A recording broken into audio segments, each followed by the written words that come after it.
तो जब तिरंगे पर आंच आती है तो हर भारतीय कैसे एक हो जाता है, ये बताना बहुत जरूरी है, क्योंकि 26 जनवरी और 15 अगस्त के दिन इसी तिरंगे को सलामी देते हुए, इसी तिरंगे के नीचे खड़े होकर हर भारत का निवासी जय हिंद का नारा लगाता है।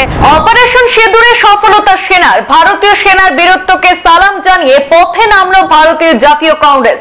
বীর সেনাবাহিনীকে কর্নিশ জানিয়ে দিল্লি থেকে কংগ্রেসের তিরঙ্গা মিছিল শুরু হয়েছে, ধারাবাহিকভাবে চলবে গোটা দেশে।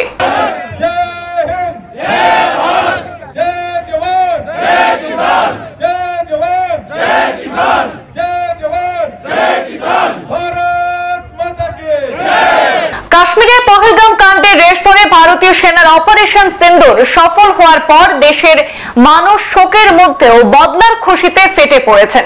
দেশের সংবেদনশীল সময়ে ভারতীয় বীর সেনার বীরত্বকে সম্মান জানিয়ে কংগ্রেসের দেশ জুড়ে তিরঙ্গা মিছিলের মতো মহৎ উদ্যোগ দেশ জুড়ে প্রশংসিত হচ্ছে। আজ রাজধানী দিল্লি ছাড়াও দেশের মধ্যে আসাম, ত্রিপুরা, পশ্চিমবাংলা, গোয়া, মণিপুর, কর্ণাটক ইত্যাদি রাজ্যের কংগ্রেস শীর্ষ নেতৃত্বের তত্ত্বাবধানে তিরঙ্গা মিছিল করে সেনাবাহিনীর সফলতাকে কর্নিশ জানানো হয়েছে।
হাড় ও কোমরের অসহ্য ব্যথায় ভুগছেন? জীবনজ্যোতি হাসপাতালে রয়েছেন দেশের নামকরা অর্থোপেডিক্স ডক্টর অভিষেক সোয়েন। দক্ষিণ কোরিয়া থেকে প্রশিক্ষণপ্রাপ্ত robotic joint replacement surgeon doctor Abhishek Swain Bollywood এবং ক্রিকেট তারকাদেরও সফল চিকিৎসা করে খ্যাতি অর্জন করেছেন। তিনি এইমস ভুবনেশ্বরের মতো উন্নত হাসপাতালের সঙ্গেও যুক্ত ছিলেন। ক্যারিয়ারে 10,000-এর বেশি সার্জারি করেছেন। এখন থেকে এই চিকিৎসককে নিয়মিত পাবেন জীবনজ্যোতি হাসপাতালে। আপনার সেবায় 24 ঘন্টা জরুরি পরিষেবায় জীবনজ্যোতি হাসপাতাল। দিল্লি প্রদেশ কংগ্রেসের পক্ষ থেকে দেশের সেনার বীরত্বকে সালাম জানিয়ে আজ বিশাল তিরঙ্গা মিছিলে রাজধানীর প্রধান সড়ক পরিক্রমা করা হয়। আজ একই ধরনের মিছিল ছিল উত্তর পূর্ব ভারতের আসামের প্রদেশ সভাপতি ভূপেন বরার নেতৃত্বে তিরঙ্গা মিছিল ও সমাবেশ করা হয়। বাদ যায়নি নর্থ ইস্টের ত্রিপুরাও। রাজধানী আগরতলার বিভিন্ন পথ পরিক্রমা করে ত্রিপুরা প্রদেশ কংগ্রেসের নেতৃত্বে কর্মী সমর্থকরা। ভারত পাকিস্তান উত্তেজনার মধ্যে ভারতীয় সশস্ত্র বাহিনী পাশে থাকার বার্তা দিয়ে শুক্রবার বেঙ্গালুরুতে তিরঙ্গা যাত্রা র্যালির আয়োজন করে কর্ণাটক কংগ্রেস। এদিন সকালে বেঙ্গালুরুতে চিন্নাস্বামী ক্রিকেট স্টেডিয়ামের কাছে KR সার্কেল থেকে মিনাস্কা স্কোয়ার পর্যন্ত সেখানে আয়োজিত তিরঙ্গা যাত্রা নেতৃত্বে ছিলেন খোদ কংগ্রেস সরকারের মুখ্যমন্ত্রী সিদ্দারামাইয়া। তিরঙ্গা যাত্রাতে সেখানে কর্ণাটকের স্বরাষ্ট্রমন্ত্রী জি পরমেশ্বর তিনি বলেন, আমরা এই বার্তা দিতে চাই যে আমরা সবাই তোমাদের অর্থাৎ সশস্ত্র বাহিনীর পাশে আছি। সেনা যে সিদ্ধান্ত নেবে সেটিই হবে প্রশংসিত। প্রতীকীভাবে সেনার সিদ্ধান্তকে সমর্থন জানানোর জন্যই এই সমাবেশের আয়োজন করা হয়েছে বলে দাবি করেন তিনি। মুখ্যমন্ত্রী সিদ্দারামাইয়া, উপমুখ্যমন্ত্রী তথা KPCC প্রধান DK শিবকুমার এবং রাজ্যের মন্ত্রীরা এতে অংশগ্রহণ করেন। তিরঙ্গা মিছিল করে ভারতীয় সেনার প্রতি সম্মান জানানো হয়। গোয়া, পশ্চিমবাংলা এবং মণিপুরেও সেখানে আজ সেখানকার রাজ্য নেতৃত্বদের, কংগ্রেস নেতৃত্বদের নেতৃত্বে সেখানে তিরঙ্গা যাত্রা অনুষ্ঠিত হয়েছে। উল্লেখিত রাজ্যগুলিতে তিরঙ্গা মিছিলের নানা স্লোগানে ভারতীয় সেনাকে কর্নিশ জানানো হয়। জানা গেছে ক্রমান্বয়ে গোটা দেশে এই তিরঙ্গা মিছিল চলবে। সেনার প্রতি সম্মান জানিয়ে আয়োজিত কংগ্রেসের তিরঙ্গা মিছিলে দেশবাসীকে অংশগ্রহণের মাধ্যমে সেনাকে কর্নিশ জানানোর আহ্বান জানিয়েছে অল ইন্ডিয়া কংগ্রেস। দলীয় মুখপাত্রের মন্তব্য রয়েছে আমাদের হাতে, শুনবো বিস্তারিত। जो संवेदनशील समय आज देश में है, मुझे लगता है कि आज की प्रेस वार्ता की शुरुआत इन पंक्तियों के साथ करना लाजमी होगा कि मन समर्पित, तन समर्पित और ये जीवन समर्पित, चाहता हूं देश की धरती तुझे कुछ और भी दूं। मां तुम्हारा ऋण बहुत है, मैं अकिंचन, किंतु इतना कर रहा फिर भी निवेदन, थाल में लाऊं सजाकर भाल जब मैं, स्वीकार कर लेना दया कर ये निवेदन, मान अर्पित, प्राण अर्पित, रक्त का कण कण समर्पित, चाहता हूं देश की धरती तुझे कुछ और भी दूं। अपना सर्वस्व न्यौछावर करके देश प्रेम और देशभक्ति की भावना से ओतप्रोत भारत की जल, थल और वायु सेना लगातार शौर्य, साहस और पराक्रम में नए मानक स्थापित करती जा रही है। और आज ये प्रेस वार्ता करते हुए मैं बहुत गर्वान्वित महसूस कर रही हूं कि ऑपरेशन सिंदूर इस बात का प्रत्यक्ष प्रमाण है। पहलगाम हमले के बाद पाकिस्तान की ईंट का जवाब पत्थर से देने के लिए, पाकिस्तान के दांत खट्टे करने के लिए, पाकिस्तान की नाक में नकेल डालने के लिए, पाकिस्तान के आतंकी ठिकानों को, एयर डिफेंस सिस्टम को, F-16 जैसे जेट्स को और पाकिस्तान के तमाम नापाक इरादों और मंसूबों को नेस्तनाबूद करने के लिए भारत की सेना की जितनी प्रशंसा की जाए, जितनी तारीफ की जाए, मैं समझती हूं कि वो कम है। और इसीलिए आज की बात मैं अपनी सेना के आगे हाथ जोड़कर, शीश नमन करके शुरू करना चाहती हूं। और मैं कहना चाहती हूं अपने देश की सेना से कि आज हम सब निश्चिंत होकर रात को इसीलिए सो पा रहे हैं क्योंकि आप हमारी रक्षा के लिए, हमारे देश की अखंडता, संप्रभुता की रक्षा के लिए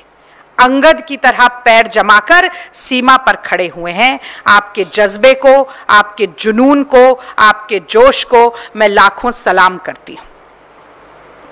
और अब मैं दो बड़े प्रमुख मुद्दों पर आज की जो प्रेस वार्ता है उसे केंद्रित करना चाहती हूं। पहलगाम में बुज़दिल पाकिस्तान ने कायराना आतंकी हमला किया और उस हमले की खासियत यह थी कि भारत की सरजमी में घुसपैठ करके निहत्थे निर्दोष सैलानियों पर गोलियां चलाने वाले धर्म पूछकर मार रहे थे। कितने सुहाग उजड़े, कितनी मांग सुनी हुई, लेकिन भारत में, हिंदुस्तान में एक विवाहिता महिला के सिंदूर की कीमत क्या होती है, ये कर्नल सोफिया कुरैशी और विंग कमांडर व्योमिका सिंह ने न सिर्फ पाकिस्तान को बल्कि पूरी दुनिया को दिखाया। और मुझे गर्व है इस बात का कि न सिर्फ यह बताया कि एक विवाहिता, एक ब्याहता के सिंदूर के साथ खिलवाड़ और अपमान ये देश बर्दाश्त नहीं करेगा, बल्कि यह भी सशक्त संदेश देने का काम किया कि तुम धर्म पूछ रहे थे, अगर हिंदुस्तान का कोई एक धर्म है तो इस देश की संप्रभुता का प्रतीक तिरंगा इस देश का धर्म है। और मैं कहना चाहती हूं कि भारत मां का सपूत जब वीर गति को प्राप्त होता है तो इसी तिरंगे में लिपट कर आता है, उसकी जाति, उसका धर्म नहीं पूछा जाता। और मैं कहना चाहती हूं कि 1971 में जब भारत ने लोहा लिया पाकिस्तान से, क्योंकि पाकिस्तान की नापाक नजर भारत के तिरंगे पर आ गई थी, भारत की सरजमी पर आ गई थी, तो उसी तिरंगे का सम्मान बचाने के लिए पाकिस्तान के दो टुकड़े कर दिए गए और एक ऐसा जख्म पाकिस्तान को दिया जो मुझे लगता है आज तक उसका मरहम नहीं खोज पाया है। एक ऐसा जख्म पाकिस्तान को दिया जो अनंत काल तक रिश्ता रहेगा। एक ऐसा जख्म पाकिस्तान को दिया जिसकी टीस से आज तक पाकिस्तान खून के आंसू रो रहा है, लेकिन अपनी गलतियों से सीखा नहीं।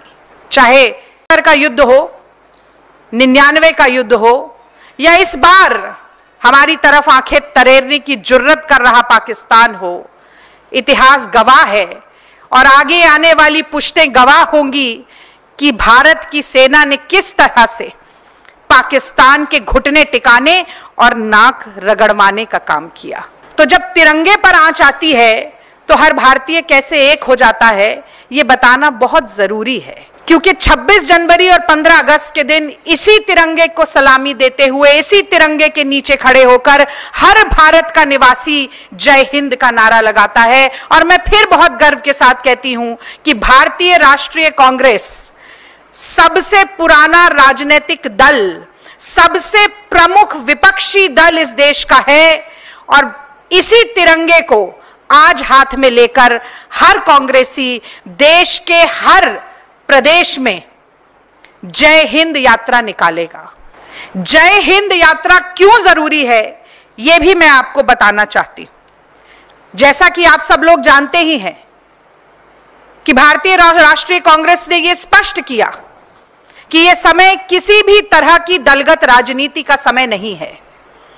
और हम सिर्फ कहते नहीं हैं, हमारी कथनी और करनी बराबर होती है, उसके बीच में लेश मात्र का फर्क नहीं है। कांग्रेस पार्टी ने पूरे देश में अपना हर राजनीतिक कार्यक्रम स्थगित किया, लेकिन हां, हमने ये प्रण किया कि हम जय हिंद यात्रा जरूर निकालेंगे।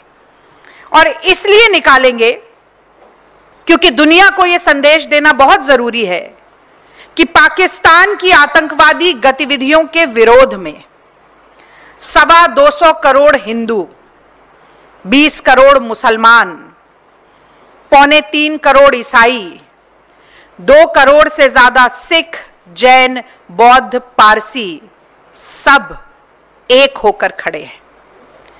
पहलगाम में धर्म के आधार पर चिन्हित किया गया और धार्मिक स्थल को भी हमारे देश में गुरुद्वारे को निशाना बनाया गया। हमारे सिख भाई बहनों की अस्मिता को निशाना बनाया गया। ऐसे कुत्सित प्रहारों का मुंहतोड़ जवाब देने के लिए सेना दिन रात एक कर रही है, लेकिन भारत का नागरिक होने के नाते हमारा भी एक कर्तव्य है। हमारा भी कर्तव्य है कि हम हिंद की सेना का मनोबल बढ़ाने के लिए आज एक साथ चलें और ये कहें कि इस देश में हर धर्म, हर जाति, हर वर्ग, हर संप्रदाय, हर क्षेत्र का व्यक्ति पाकिस्तान के विरोध में भारत की सेना के साथ और भारत की सरकार के साथ भी कदम से कदम, कंधे से कंधा और आवाज से आवाज मिलाकर चलने के लिए पूरी तरह से तैयार है। সংবাদ এ পর্যন্তই, ফিরছি পরবর্তী অন্যান্য আপডেট নিয়ে, সাথে থাকুন। ধন্যবাদ।